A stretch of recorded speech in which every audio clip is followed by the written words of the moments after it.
తాకట్లో ఉన్న మీ బంగారాన్ని విడిపించి ఆ రోజు ఆన్లైన్ రేటుకి కొంటాం. Sharma gold company.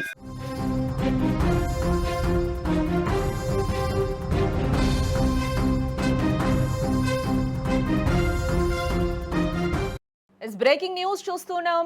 ఏపీ వైపు వేగంగా మోంథా తుఫాన్ దూసుకొస్తున్నట్లుగా కూడా తెలుస్తోంది. మరి కాసేపట్లో తీరం దాటే ఛాన్స్ అయితే కనిపిస్తోంది.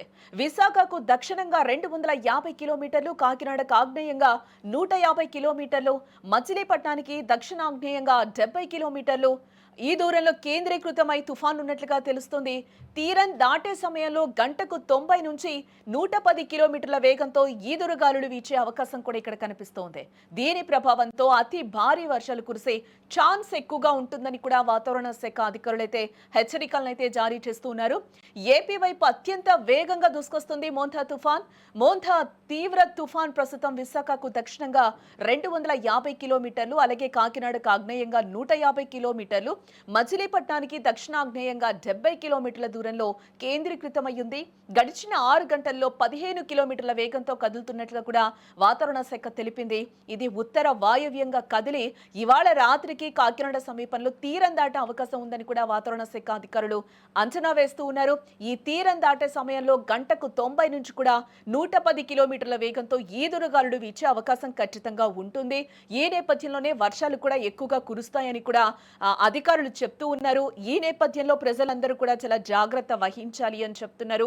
ఇప్పటి వరకు అలర్ట్స్ మాత్రమే జారీ చేశారు. ఇప్పుడు మోంథా తుఫాన్ తీరం దాటేటప్పుడైతే ఎంతో కొంత అల్లకల్లోలం సృష్టించే అవకాశం కనిపిస్తున్న నేపథ్యంలో అధికారులందరూ కూడా ఇప్పటికే అప్రమత్తమయ్యారు. టోటల్ గా ప్రభుత్వాలు కూడా ఇప్పటికే అప్రమత్తమయ్యాయి. ఎక్కడికక్కడ ఎన్డీఆర్ఎఫ్ గాని ఎస్డీఆర్ఎఫ్ బృందాలని కూడా అప్రమత్తం చేసిన పరిస్థితి కనిపిస్తుంది. ఎటువంటి విపత్తునైనా ఎదుర్కోవడానికి సిద్ధంగా ప్రభుత్వం ఉన్నట్లుగా కూడా తెలుస్తుంది. ఈ నేపథ్యంలో ప్రజలు ఎంత జాగ్రత్తగా ఉండాలనేది కూడా తెలియజేస్తూ ఉన్నారు. అలాగే చాలా వరకు కూడా న్యూస్ అయితే పాస్ చేస్తూ ఉన్నాయి మీడియా కూడా. ఎందుకనంటే అలర్ట్స్ చాలా ఇంపార్టెంట్. ఈ టైంలో ఎవరు కూడా అత్యవసరం అయితే తప్పితే బయటకి రావద్దు అంటున్నారు. తీరం దాటే సమయంలో సముద్రాలు కూడా చాలా అల్లకల్లోలంగా ఉండే పరిస్థితి కనిపిస్తుంది. ఇప్పటికే రాకాసి అలలు కూడా ఎగసిపడుతున్న సిచ్యువేషన్స్ అయితే కనిపిస్తున్నాయి. మనం విశాఖలో చూడొచ్చు, అలలు కూడా ఎంత ఘోరంగా ఎగసిపడుతున్నాయో కూడా. అక్కడ దాదాపు ఆ రోడ్లన్నీ కూడా కోతకి గురవుతున్న సిచ్యువేషన్. ఇటు మనం కాకినాడకు వచ్చి చూస్తే ఉప్పాడ బీచ్ దగ్గర కూడా సేమ్ సిచ్యువేషన్ అయితే కనిపిస్తుంది. అక్కడున్న ప్రజల్ని కూడా ఇప్పటికే అప్రమత్తం చేసిన సిచ్యువేషన్ కనిపిస్తుంది. అలలన్నీ కూడా ఎగసి పడుతున్నాయి. ఇదే టైంలో తీరం దాటే సమయంలో చాలా అల్లకల్లోలంగా సముద్రాలు ఉండే పరిస్థితి ఉంది.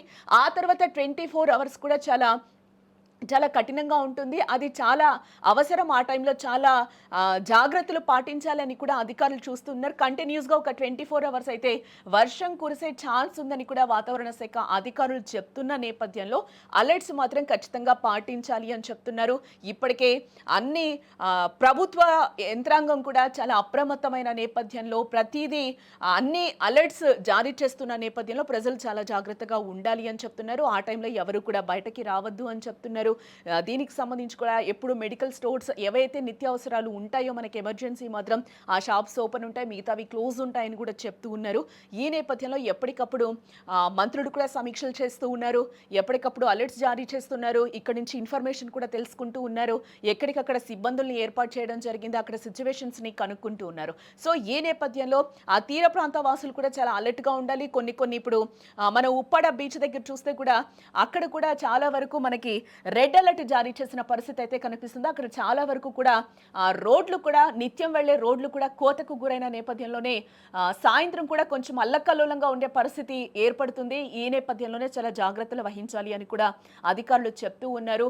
సో ఎందుకంటే తీరం దాటే టైంలో 90 నుంచి 110 కిలోమీటర్ల వేగంతో గాలులు వీచే అవకాశం ఉంది. అక్కడ ఒక 60 కేజీలు ఉన్న పర్సన్ కూడా ఎగిరిపోయే పరిస్థితి ఉంటున్న నేపథ్యంలో ఎవరు కూడా బయటకి రావద్దు.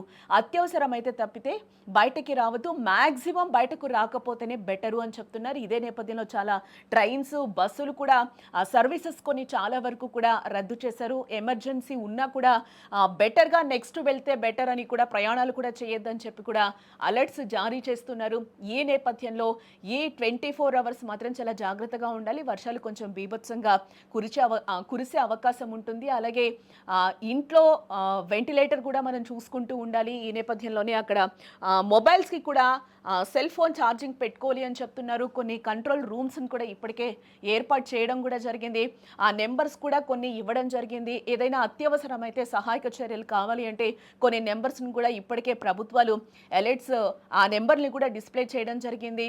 ఎమర్జెన్సీ కావాలితే ఆ నెంబర్స్కి కాల్ చేసి కూడా సహాయం తీసుకోవచ్చని కూడా అధికారులు చెప్తూ ఉన్నారు. ఇప్పటికే టోటల్గా ఏపీ ప్రభుత్వం అయితే మోంతా తుఫాన్కి సంబంధించి చాలా వరకు జాగ్రత్తలు తీసుకుంటున్నట్లుగా కూడా తెలుస్తుంది. అప్రమత్తంగా ఉన్నట్లుగా కూడా తెలుస్తోంది.